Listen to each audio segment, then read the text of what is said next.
Bismillahirrahmanirrahim. Assalamualaikum warahmatullahi wabarakatuh.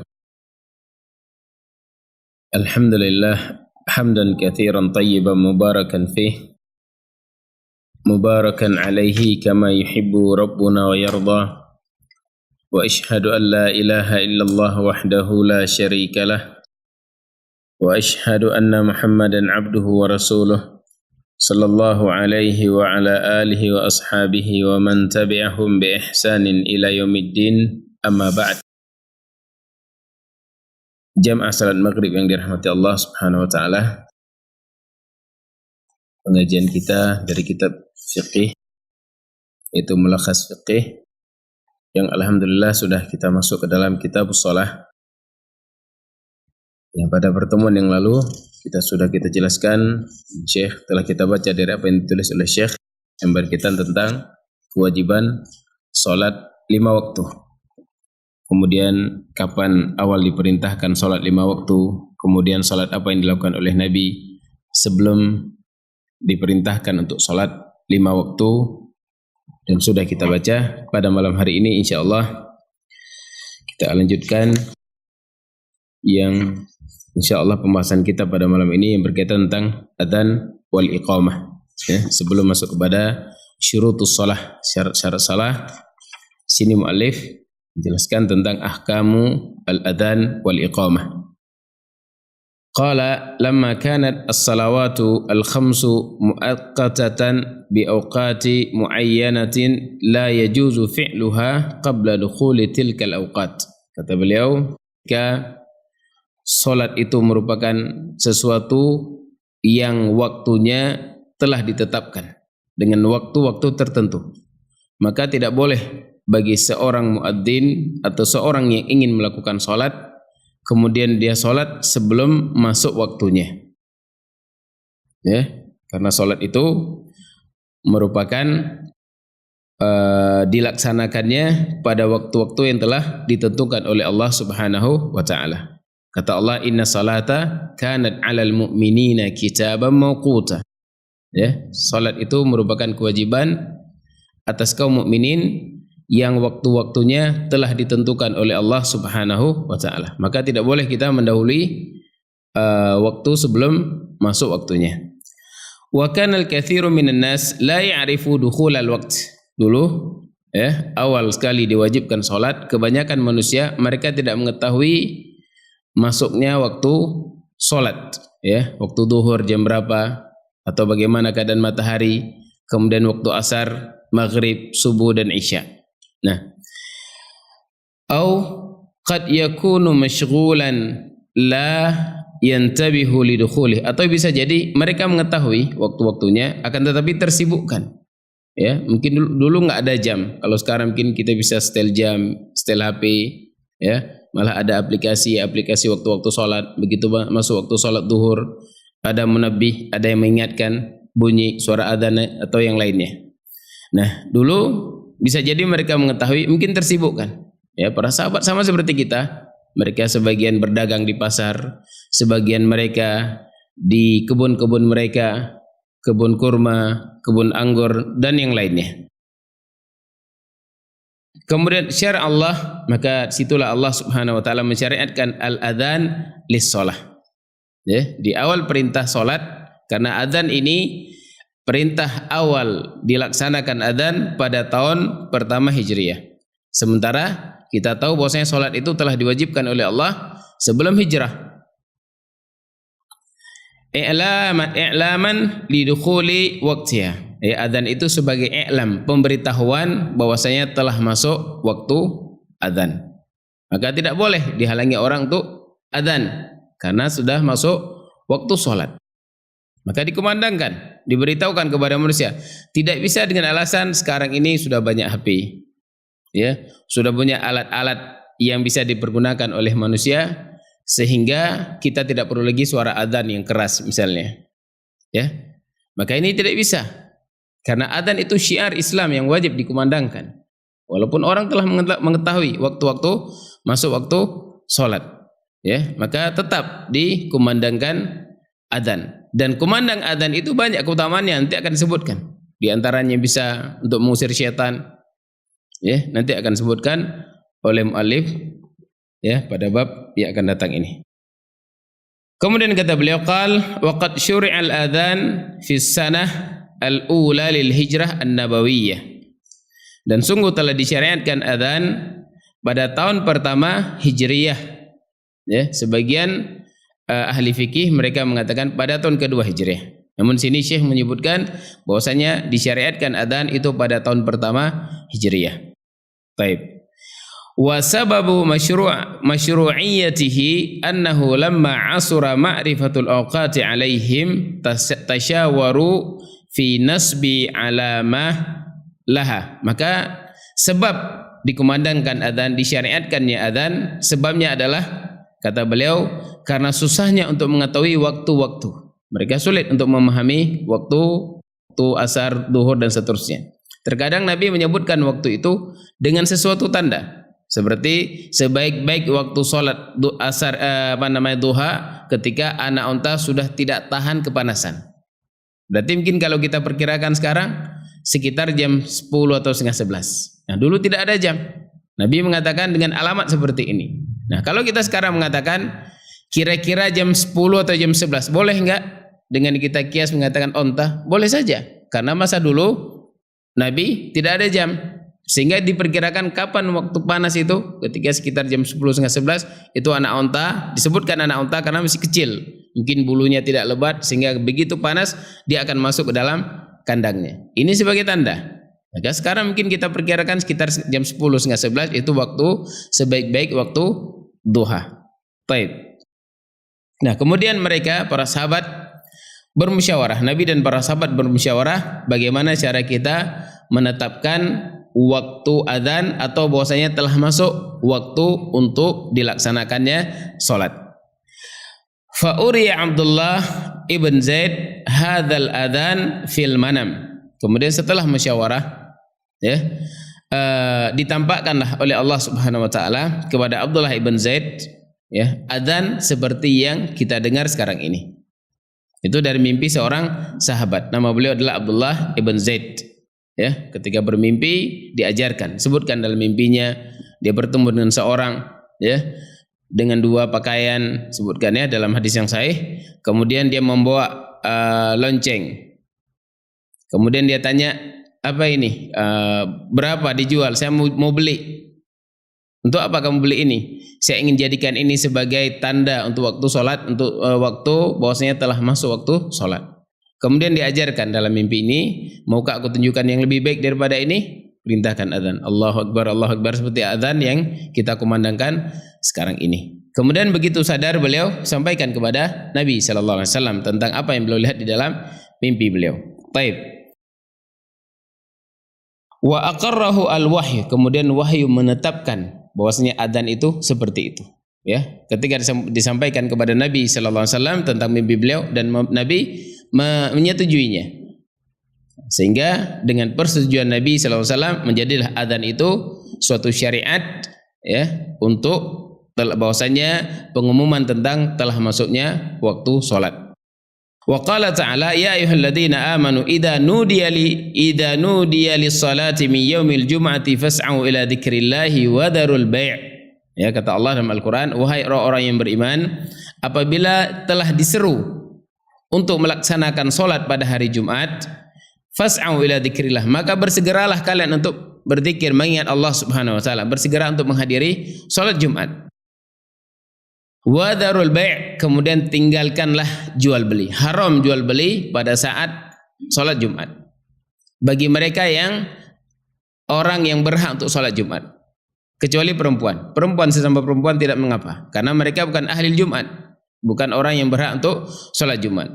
Kemudian mungkin orang yang sakit. Atau sedang musafar. Boleh dia jual beli ketika sholat Jumat. Seorang musafir yang dia tidak wajib sholat Jumat. Maka boleh bagi dia untuk jual beli mungkin dengan sesuatu. Dengan perempuan misalnya. Yang jualannya perempuan. Ya, selama dia bukan ahli Jumat. Maka jual belinya sah. Kalau seandainya dia ahli Jumat. Kita misalnya di sini dikumandangkan adzan Jumat, kemudian kita masih jual beli di luar, ya, maka ini tidak sah jual belinya. Baik. Wa qala ta'ala wa idza nadaitum ila shalah. Kemudian firman Allah yang lainnya, apabila kalian menyeru untuk melaksanakan salat. Berarti sini sudah ada syariat untuk melaksanakan salat yang sebelumnya tidak ada, yaitu adzan yang terjadi pada tahun pertama Hijriyah seperti disebutkan oleh Syekh. Taib wa kullu minal adzan wal iqamah lahuma alfadun makhsusatun minadz dzikr. Setiap adzan dan iqamah dia punya lafaz-lafaz khusus dari zikir-zikir yang telah kita ketahui bersama. Wa huwa kalamun jami'un li aqidatil iman. Kalimat tersebut, zikir-zikir tersebut adalah kalimat yang mencakup seluruh akidah al-imaniyah. Seperti yang disebutkan oleh Syekh, fa awwaluhuma at-takbir. Yang pertama sekali lafaz adzan dan iqamah adalah takbir. Allahu akbar, Allahu akbar. Ya, di sini takbir yang kita ucapkan di dalam adzan maka jangan diputuskan. Misalnya Allahu akbar kemudian diputuskan Allahu akbar. Ini tidak dianjurkan. Bersambung Allahu akbar, Allahu akbar. Ya, kemudian yang kedua tidak diputus karena sebagian orang memutuskan Allahu akbar, Allahu akbar. Ini biasa kita dengar di Yaman orang-orang Syiah. Kemudian mereka ada tambahan hayya ala khairil amal. Mari ke sini untuk melakukan amalan yang baik. Ini tambahan yang muhdats yang diada-adakan oleh orang Syiah. Baik. Wa huwa ikhlasu lillah, wa huwa ijlalullah. Ya, kalimat takbir itu adalah kalimat untuk meninggikan Allah, mengagungkan Allah Subhanahu wa taala, membesarkan Allah Subhanahu wa taala. Tsumma itsbatul wahdaniyah lillah. Kemudian lafaz yang kedua adalah penetapan tentang wahdaniyah Allah Subhanahu wa taala. Itu kalimat apa? Asyhadu an la ilaha illallah. Kalimat tauhid yang seorang tidak ada katakan Islam kecuali dengan kalimat tersebut. Persaksian bahwasanya tidak ada sesembahan yang berhak disembah kecuali Allah Subhanahu wa taala. Ini persaksian tentang wahdaniyatullah Subhanahu wa taala fi khalqihi au fi rububiyatihi wa fi uluhiyatihi wa fi asma'ihi wa sifatihi. Ya, di dalam uluhiyahnya, dan ini adalah seruan seluruh para anbiya, seluruh rasul, mereka menyuruh kepada tauhid ini, penetapan bahwasanya dialah satu-satunya zat yang berhak untuk diibadahi. Baik, wa itsbatul risalah li nabiyyina Muhammadin sallallahu alaihi wa ala alihi wasallam. Kemudian penetapan risalah bagi nabi kita Muhammad sallallahu alaihi wasallam, yaitu ucapan asyhadu anna Muhammadar Rasulullah. Baik. Bisyahadatain summa du'a ila shalah. Setelah dua syahadat tersebut kemudian seruan untuk salat. Allati hiya amudul Islam. Yang salat itu merupakan amud, tiang daripada Islam. Berarti hayya 'ala shalah. Mari ke sini untuk melaksanakan salat. Kemudian hayya 'alal falah. Ya, mari salat untuk mendapatkan kemenangan. Seruan untuk melaksanakan salat. Wa du'a'u ilal falah.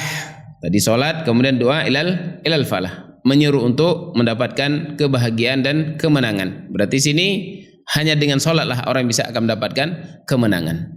Orang mencari kemenangan dengan keahliannya, ahli ekonomi yang lainnya, tidak akan mereka dapatkan kemenangan selama mereka menisbahkan diri mereka kepada Islam. Maka kemenangan itu hanya didapat dengan apa? Dengan melaksanakan salat. Hayya 'alal falah. Berarti sebaliknya apa? Pahamnya apa? Mafhum dari kalimat ini, orang yang tidak salat maka dia tidak akan mendapatkan kemenangan. Walaupun kemenangan yang mereka lihat zahir, maka ini kemenangan yang semu, yang sementara, dan dia akan mendapatkan kehancuran. Ini ancaman, isyarah kepada ancaman bagi mereka yang meninggalkan as-shalah. Baik. Wa huwal fawzu wal baqa'u fin na'imi al-muqim. Falah itu kemenangan, dan dia akan merasakan kenikmatan yang abadi di dunia dan di akhirat bagi mereka yang melaksanakan as-shalah, bagi mereka yang menegakkan as-shalah. Ya, Allah dalam Al-Qur'an memerintahkan apa? Wa aqimis shalah, tegakkanlah salat. Maknanya apa? Bukan hanya sekedar melaksanakan tanpa ada khusyuk, tanpa ada tafakkur di dalam salat. Maka kita lihat ya, salat di mana-mana ditegakkan. Kaum muslimin banyak melaksanakan salat, namun kemungkaran tidak pernah lepas dari mereka. Sementara kata Allah Subhanahu wa taala, inna salata tanha 'anil fahsya'i wal munkar. Salat itu bisa mencegah dari kekejian dan dari kemungkaran. Tidak mungkin Al-Qur'an salah. Ya, dan apa yang telah kita lihat dari Nabi SAW, dari para sahabatnya, mereka melaksanakan solat dengan baik, dengan benar. Justru solat itu menjadi qurratul ain bagi Nabi, penyejuk hati Nabi, menjadi rohah, menjadi suatu untuk ketika dalam keadaan lelah, dengan solat menjadi tenang, teristirahat dengan salat. Sebaliknya kita, solat itu yang membuat lelah. Padahal 5 menit. Ya, kalau lebih 5 menit mungkin imam manjangkan bacaan, itu diingat selalu, jangan lagi ke masjid ini.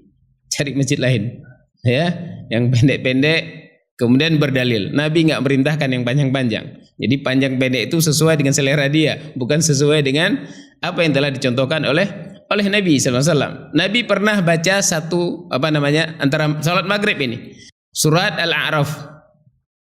Al-A'raf itu 1 juz lebih. Tapi nggak tiap hari dibaca Al-A'raf ya. Kalau tiap hari juga nggak sunnah.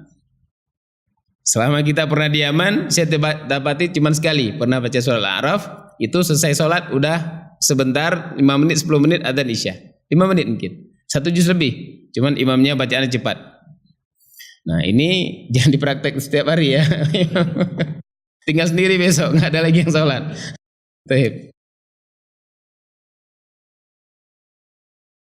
Summa yakhtimuhu bitakbirillahi wa ijlalihi wa kalimatil ikhlasi allati hiya min afdhalid dzikri wa ajallihi. Kemudian ditutup dengan takbir, ya, di dalam ma'ruf, dalam adzan dan iqamah ditutup dengan takbir, ya, ijlalihi wa kalimatil ikhlas, untuk mengagungkan Allah, memuliakan Allah Subhanahu wa taala, karena dialah zat yang wajib untuk diagungkan, zat yang wajib untuk dimuliakan. Kita memuliakan Allah bukan untuk menambah derajat Allah Subhanahu wa taala, tidak menambah.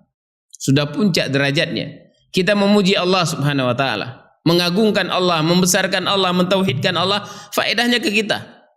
Manfaatnya akan kembali kepada kita, akan menenangkan hati. Ala bi dzikrillah tatma'innal qulub. Ketahuilah hanya dengan mengingat Allah hati akan tenang.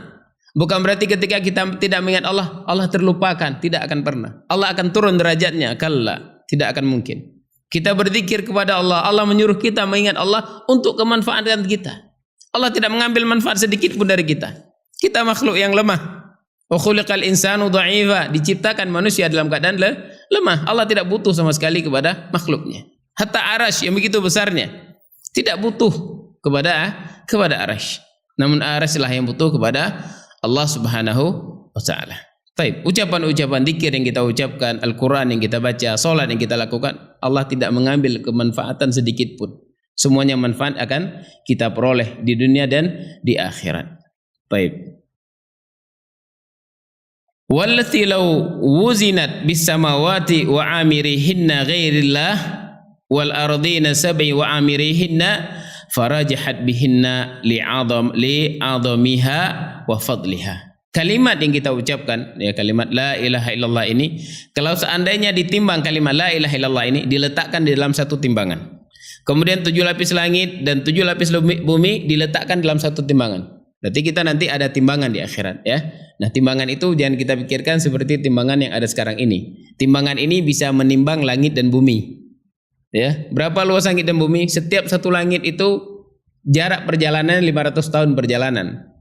Itu tebalnya bumi, langit, satu langit. Antara langit satu dengan langit kedua itu perjalanan 500 tahun.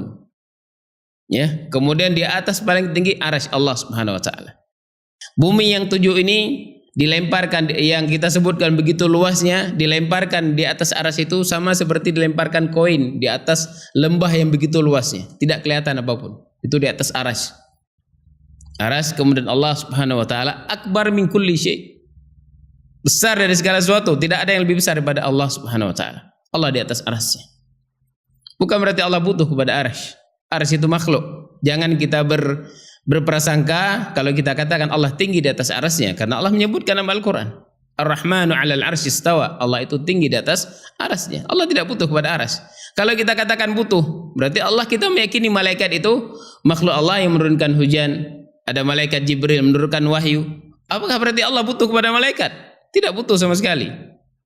Ya, Allah tidak butuh kepada makhluknya. Yaf'alu ma yasha, Allah melakukan apa yang Allah kehendaki. Fa'alul lima yurid, Allah melakukan apa yang Allah kehendaki. La yus'alu amma yaf'al wa hum yus'alun, Allah tidak ditanya apa yang Allah perbuat, namun mereka lah yang akan ditanya kenapa mereka berbuat.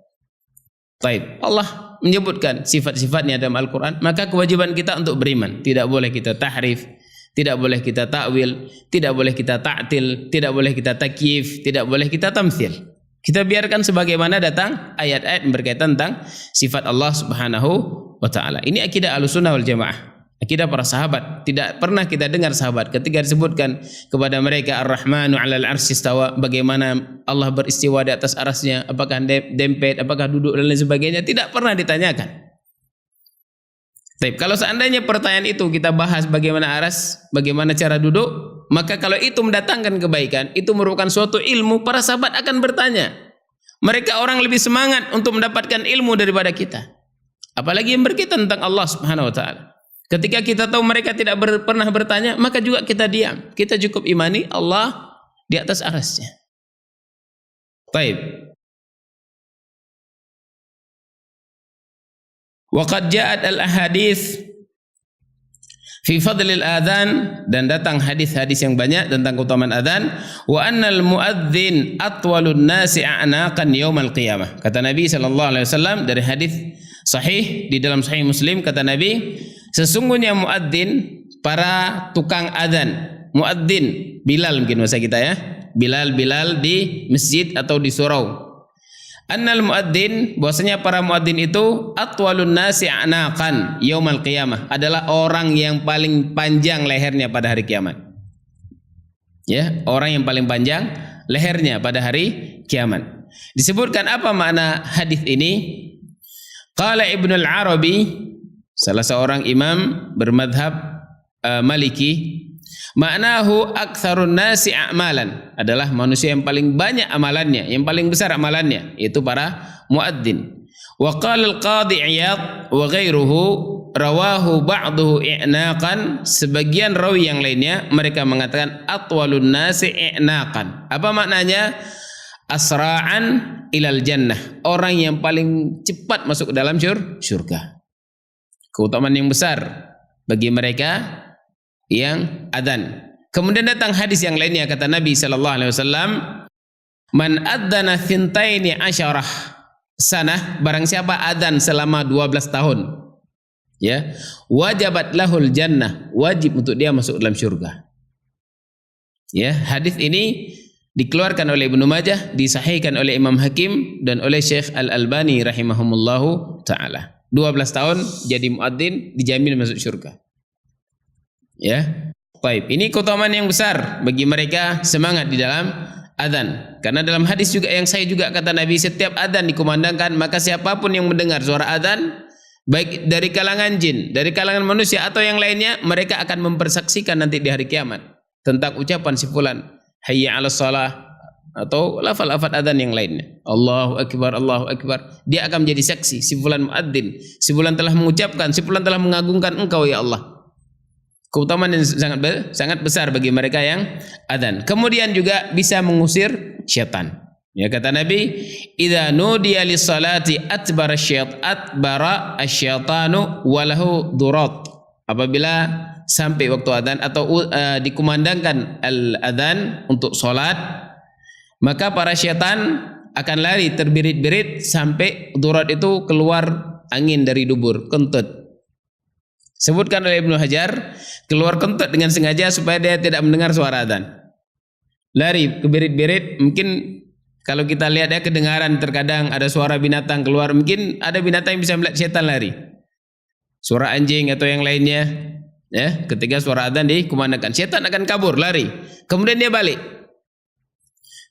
Iqamah, lari lagi. Kemudian selesai iqamah, balik lagi. Nah, baru dia main ke tempat orang sholat. Coba ingat ini, yang kemarin itu ingat kunci. Seperti dokter tanya, itu dari setan itu. Coba ingat ini, diingatkan kita. Maka terkadang ingat kunci. Jangan jadikan sholat itu tempat cari kunci. Ya, sholat itu untuk ibadah kepada Allah Subhanahu wa taala. Baik. Ini beberapa hadis yang bisa kita sampaikan tentang keutamaan adzan. Ya. Baik. Kemudian kata beliau, wal adzan wal iqamah fardhu kifayah. Adzan dan iqamah ini adalah fardu kifayah. Dan ini khusus kepada laki-laki. Adzan itu adalah syariat bagi laki-laki. Karena memang perempuan tidak disyariatkan untuk mereka salat berjamaah. Namun para ulama menyebutkan kalau seandainya mereka salat berjamaah, salat berjamaah di masjid, mungkin ada hari-hari tertentu mungkin perempuan ngumpul di sini, ada pengajian sehingga mereka melaksanakan salat berjamaah misalnya satu masjid, ya masjid tidak ada laki-laki, kemudian di situ boleh bagi mereka adzan tapi tidak perlu dikeluarkan suara. Tapi bagi perempuan jangan keluarkan suara, biarkan mereka adzan sesama mereka. Karena keutamaan adzan ini besar walaupun perempuan. Ya, dari hadis umum, dalil umum bahwasanya boleh bagi mereka. Ya, walaupun ini asalnya adalah syiar bagi laki-laki karena memang kita dianjurkan ke masjid. Namun kalau seandainya perempuan berkumpul suatu tempat kemudian mereka ingin sholat bersama, sholat jamaah, boleh bagi mereka untuk adzan kemudian iqamah. Tapi dengan syarat jangan dikeraskan suara, apalagi sampai direkam misalnya, sebarkan. Ya, baik, tidak boleh seperti ini. Wa fardul kifayah ma yalzam jami'al muslimin iqamatuhu. Itu tidak melazimkan seluruh orang mukmin untuk menegakkannya. Selama ada yang sudah menegakkannya, maka sudah terjatuh hukumnya bagi yang lainnya. Fa idza qama bihi man yakfi saqatal itsmu 'anil baqin. Maka apabila telah dilaksanakan. Nah, di sini mana batasannya? Qaryah, kampung atau mudun, kota. Ya. Ketika satu kota atau satu kampung telah ditegakkan adzan, misalnya kampung kita ini Kuta Alam misalnya ya. Nah, ketika di Kuta Alam ini ada masjid jami', kemudian situ dikumandangkan adzan, ya. Nah, yang lainnya itu sudah jatuh kewajibannya. Namun bukan berarti tidak adzan. Ini sisi hukum. Kita berbicara sisi hukum. Tapi kalau seandainya kampung ini tidak ada yang adzan satupun, maka ini satu kampung berdosa. Harus ada adzan. Tapi kalau satu kampung sudah dikumandangkan adzan, yang lainnya tidak wajib. Namun bukan berarti masjid-masjid seperti kita ini yang kecil-kecil ini tidak adzan, tetap kita adzan. Disyariatkan juga untuk beradzan. Namun kalau seandainya tidak adzan, apakah sholat kita diulangi? Misalnya datang tiba-tiba sini masjid rame-rame, imam mungkin tidak ada yang bisa adzan, atau mungkin semuanya malu-malu, ya, merasa dia lebih berhak, akhirnya semuanya nggak ada yang mau adzan. Merasa ithar, biarkan dia yang maju, ya, dia masya Allah biar dia luar masuk surga misalnya, atau yang lainnya, sesuatu yang nggak pantas seharusnya ya. Ada perkara ithar itu memang dianjurkan, ada ithar yang tidak dianjurkan. Apa di antara ithar itu? Mengutamakan orang lain. Di antara ithar yang tidak dianjurkan adalah sholat di shop pertama. Jangan persilakan bapak-bapak, kita maju, jangan persilakan orang lain. Karena ini semuanya kita butuh di shop pertama.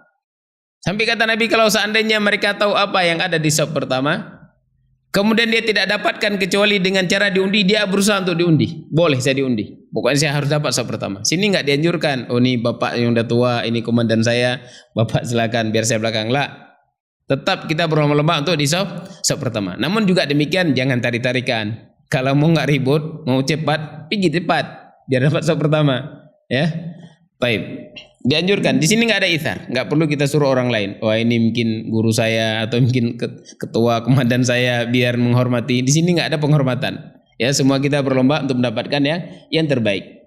Baik.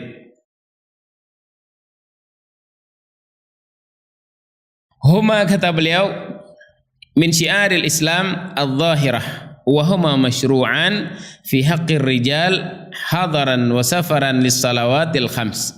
Dan ini termasuk dua syariat kepada para lelaki, baik ketika mereka sedang di negerinya atau sedang safar. Ya, selama itu dikumandangkan adzan, maka dianjurkan untuk dia ketika ingin dilaksanakan salat 5 waktu, maka dianjurkan untuk melaksanakan adzan. Ya, namun kalau tidak adzan tadi kita kembali, tidak adzan tidak iqamah, salat kita sah, tidak perlu diulangi. Ya, walaupun masih ada waktu. Baik, kalau seandainya misalnya masjid sudah dikumandangkan adzan, kita tiba-tiba datang telat kemudian kita ingin bangun mendirikan jamaah kedua, boleh untuk kita adzan selama tidak timbul fitnah. Ya, adzan selama kecuali kalau dilarang oleh pengurus masjid.